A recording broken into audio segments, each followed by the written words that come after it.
Greetings, programs. This is Wretch, welcome back to KOTOR II, and we are about to have our final confrontation with Darth Traya, guys. Darth Sion has finally given up the ghost, and now we're going to head to the Trayus Core, where all of this started. And there she is, too. She's waiting on us.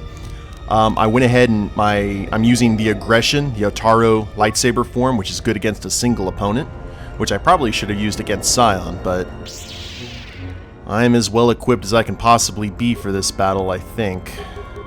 So I'm not even going to activate any of my stuff because I figure it's going to be a conversation first. At last you have arrived. Is Malachor as you remember?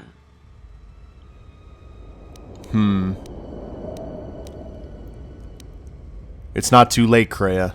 I can save you, if you'll let me. Actually, no, let's just go ahead. Malachor has not changed. Only you have. Indeed. Perhaps it is merely your perceptions of me that have changed. It is strange that you believe Malachor has not.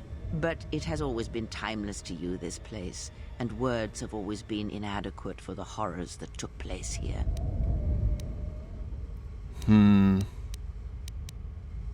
This academy here won't last, Kreia. I can activate the mass shadow generator again. More talk of machines and threats. If you would end Malachor, then do it. But it will not be a victory for you. And of course you must be willing to die. To kill us all. And your friends. You may hold Malachor in your grasp, but I hold the answers to your past and future in mine. Would you destroy us both before learning them? If so, then do it, for you have already failed me. If I had to, I would. You have to be stopped. I know, but there is more than death in this galaxy, and you shall not find it easy. It was difficult to draw you here, but it had to be done. This place is your last test. It is the graveyard of the past, where you lost everything. It is the dark place in your mind that still echoes of failure. Now we shall see if you can overcome the weight of Malachor and silence the echoes that beat from its heart.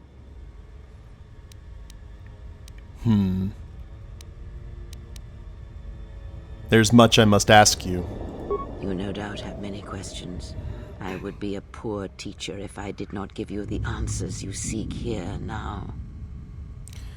Why did you destroy Atris? I never destroyed Atris. She had destroyed herself. I merely stripped away the illusion and brought her truth. Her teachings could not be allowed to continue, and like Malachor, she was part of your past, unresolved. She needed to be something you could confront and defeat one last time. It was part of your training, part of what was needed to make you complete. And there must always be a Darth Traya. The galaxy needs its betrayers, especially in the times to come. She loved you, you know, as one loves a champion. You were all that she could not be.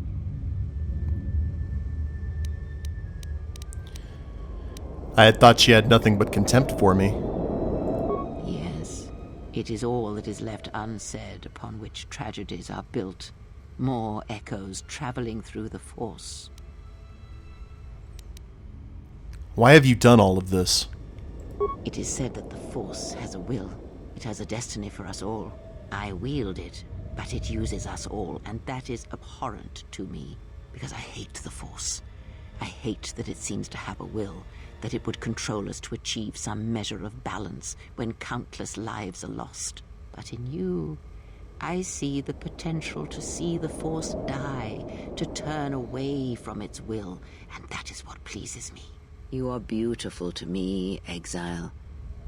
A dead spot in the Force, an emptiness in which its will might be denied. If you hate the Force, why do you use it? I use it as I would use a poison, and in the hopes of understanding it, I will learn the way to kill it. But perhaps these are the excuses of an old woman who has grown to rely on a thing she despises. Why me? Perhaps you were expecting some surprise. for me to reveal a secret that had eluded you, something that would change your perspective of events, shatter you to your core. There is no great revelation, no great secret. There is only you. Kreia's super weapon.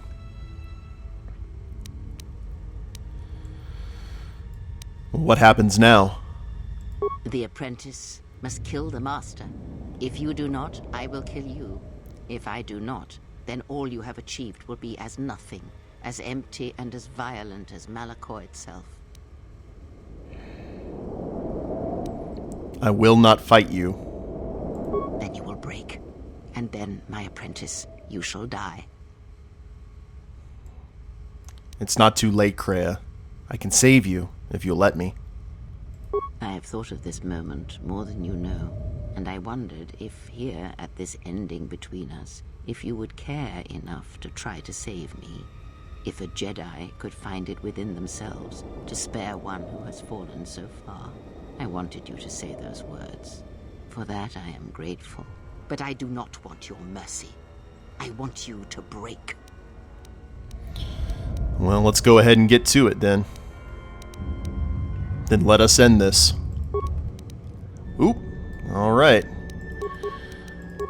So, we will first off do the Verpine prototype shield. Oh, she's breaking out her saber and everything. Let's do this. Gotta watch our health here, because I know this has multiple parts to it. This will be the first phase, and then all of our buffs will go away. Yield, Kreia. You need not die. If you do not kill me, I shall end you. Strike me down. End this. This is where Meetra kind of makes the call. I am a Jedi, and I will not strike a defenseless opponent. You will not show me mercy. I will see you break before you do. Now, this is cool. I like this. Now, let's go back to Shicho for many opponents. And we don't have any of our buffs or anything, so let's activate the shield.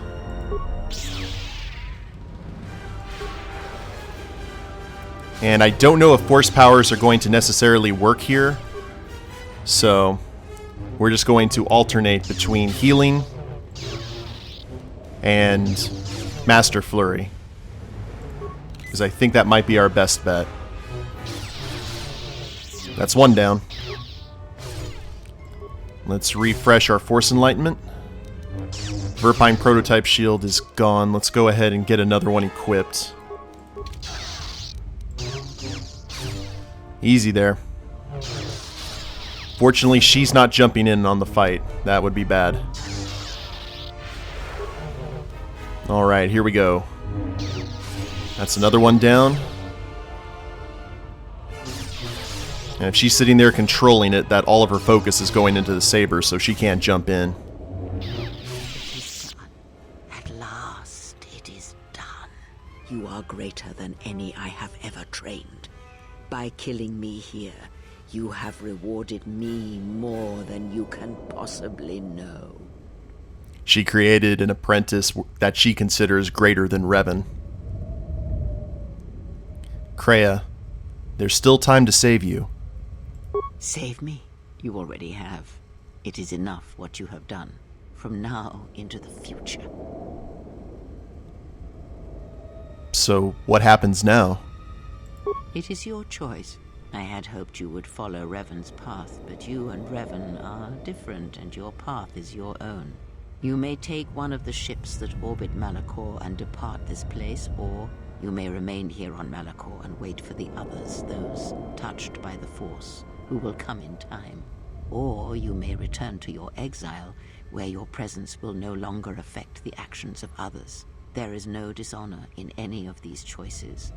I only ask that you make the choice without regret. No regret here, but in the canon, we know what Meetra does, and Meetra decides to follow Revan. and go into the unknown regions and figure out what exactly he was preparing the galaxy for. But what of my friends? Many things do I see as I gaze here from the heart of Malachor. This place channels such energies. If it matters to you at this last moment, I shall look into the future and tell you of what I see.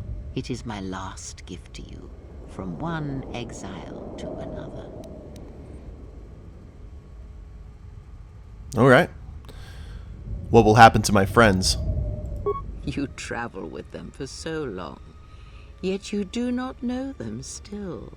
Feel them through the Force, feel what they feel, hear their thoughts and know them as I fought to know you. They were the lost Jedi, you know, the true Jedi upon which the future will be built. They simply needed a leader and a teacher. Well, tell me of Meetra. She will stop hunting life and instead live it. She was not born to be a predator, despite her true father and the life she led within the shadow of Nar Shaddaa. She will miss you and think of you often. You who awakened her to what life is. She will live, but only for a time. Her death will occur in many years' time on a forgotten planet, saving the lives of others. But it will be her choice, and she will have no regrets. Now, we didn't wake up Meetra, unfortunately. We didn't have enough influence, but that's interesting to know. What about Mandalore? Many battles does that one have left in him, as Revan intended. A general needs an army as he needs those he trusts. And Canderous is a loyal beast, no matter how much he is broken upon Revan's will. But you know this. What of the Mandalorians? They will die a death that will last millennia, until all that remains is their code, their history, and in the end, the shell of their armor upon the shell of a man too easily slain by Jedi. Now, I believe that she's actually referring to Jango there, not Boba. Because, well, I don't know. LucasArts now said in the canon that Boba Fett officially survived the Sarlacc, so we really don't know his fate. And Visas? What of her?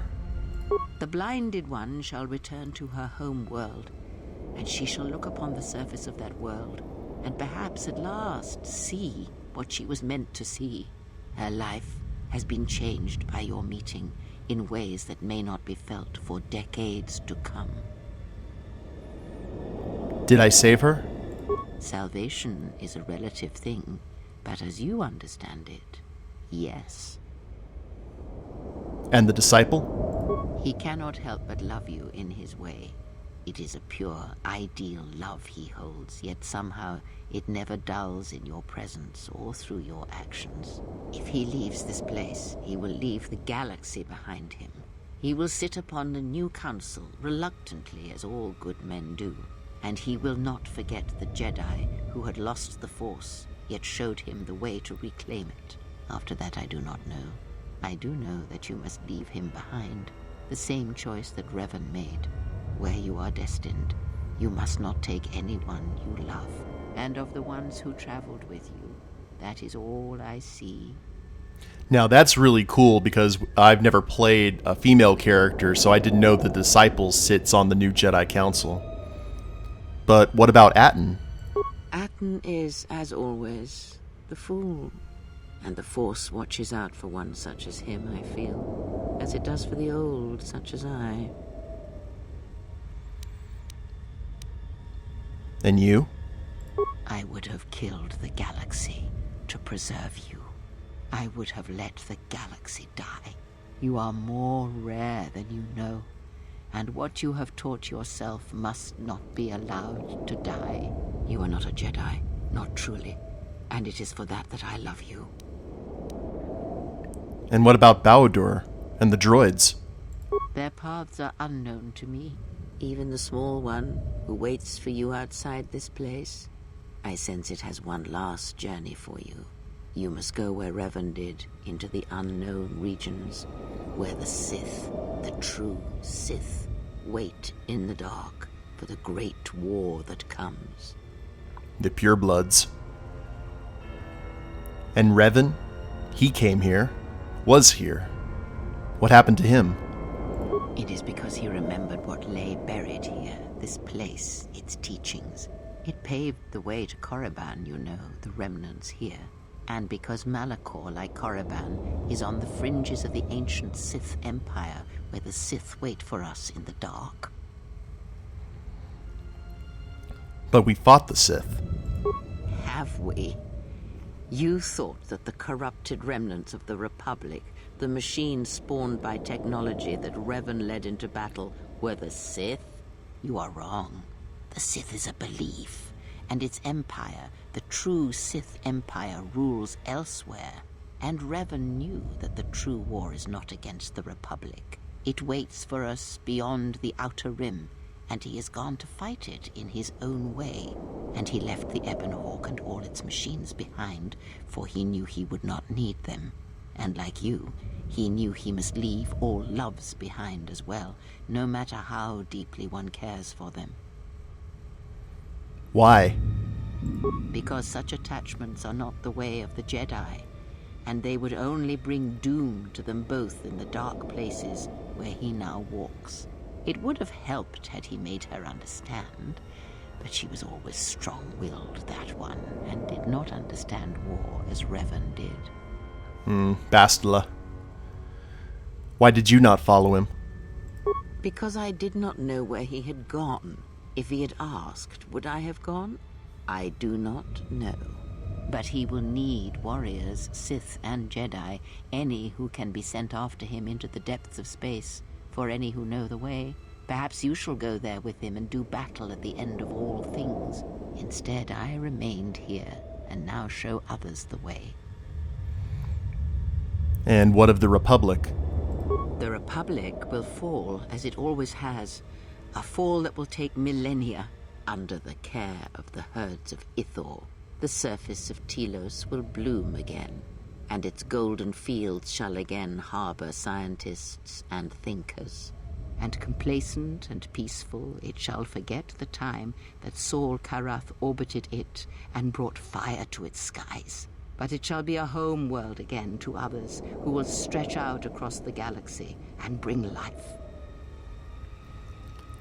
Tell me of Dantooine. Dantooine shall survive. The community you saved shall be the foundation upon which Dantooine shall be habitable again. They shall drive back the Raiders, the Mandalorians, and all that strike at the Outer Rim. The Republic shall again establish their presence there, and shield it with its forces. And Dantooine shall heal, be safe, and its skies free. The ruins of the Academy shall remain. And what about Nar Shaddaa? Nar Shaddaa shall persist as it always has, but there will be a heart to the world where there was nothing before. Where once the lost and disposed were trapped there, now they will struggle and grow. From despair shall come hope. And Onderon? Queen Talia shall have a long reign. Much good will come of it. She will, as she has, rule wisely and well. Onderon shall remain in the Republic, and the world shall prosper, though its people shall, over time, lose their customs in the ocean of the Republic, and become the people of Onderon no longer. And what about good old Korriban? Korriban shall be as it always was. A graveyard for the darkest of the Sith Lords, still whispering within their tombs. It shall always be a source of evil, spawning threats throughout the millennia. It, like Malachor, brushes the edges of the Empire that waits in the dark. And like Malachor, the Sith have forgotten it. For a time. They will remember. Revan knew this. Well, that's pretty much all the information that Kreia can give us. But it's cool to see that our actions affected things positively. That's what Meetra would want. Well, rest now, Kreia. Your time in this place is over. Well. Need any company? I mean, I'm not doing anything. Besides, if I'm not around to bail you out of trouble, Who knows what could happen? Alright then. Where are we going again? I mean, because last time we were heading towards this mining colony on the edge of space, and there was this Sith Lord, and... Shut up, Atten. That would have been awesome had you just had the female or the male voice go, shut up, Atten.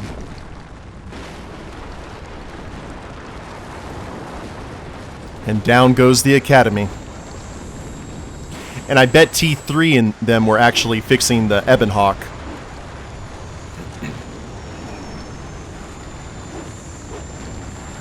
I'm really glad we didn't have any piloting levels in this game. Oh, congrats, Atten. We didn't crash. That's a first.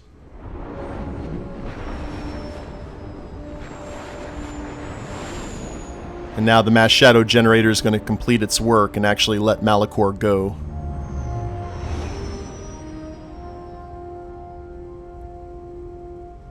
Crazy.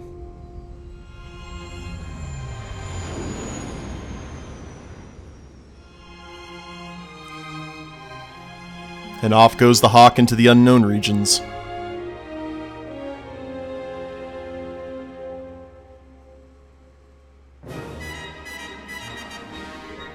All right, that was the same ending that I remembered from the first time I played. And to tell you guys the truth, I don't feel the urge to break my screen like I did last time. KOTOR II, especially with this restored content modification, when I first played the game, I hated the ending, and I hated all the bugs and all the bad, just the incompleteness of the game because it was hurried so much due to time constraints. But this version, the restored content modification, fixes a lot of that stuff, man. It made the game a whole lot more enjoyable. Is it a perfect game? No, it's not a perfect game. It still has a lot of holes in its narration and logic, but the stuff that's restored made me appreciate it a whole lot more. I don't dislike the game anymore. It's not a big monkey on my back. Or a Kowikian monkey lizard, in Star Wars' case. But the voice acting was still really good. The story was really good. I just wish it had been fleshed out a little bit more. And this is something that BioWare, not Obsidian, actually I think Obsidian did too over time. I think KOTOR 2 was a really big lesson for them. To start working more on character development and making cool characters, but also explaining how they got the way that they did, or their motivations. But this was a very fun game. It was great to go down memory lane and actually find the road a little bit better than what you remember it. So I will go ahead and end it here. This was the longest series I've done on the channel so far. This is episode 79, if I recall correctly. And it was a very fun ride. It's great to see something, especially Star Wars, redeemed in that kind of dark Jedi to light side Jedi kind of way. It pulled an Anakin. So I will go ahead and end it here, guys. I hope you all have enjoyed it. If you like the series, go ahead and leave a like down below. Subscribe to the channel, leave a comment. That'd be a big help. And we'll see you guys in the next series. Later days, everyone.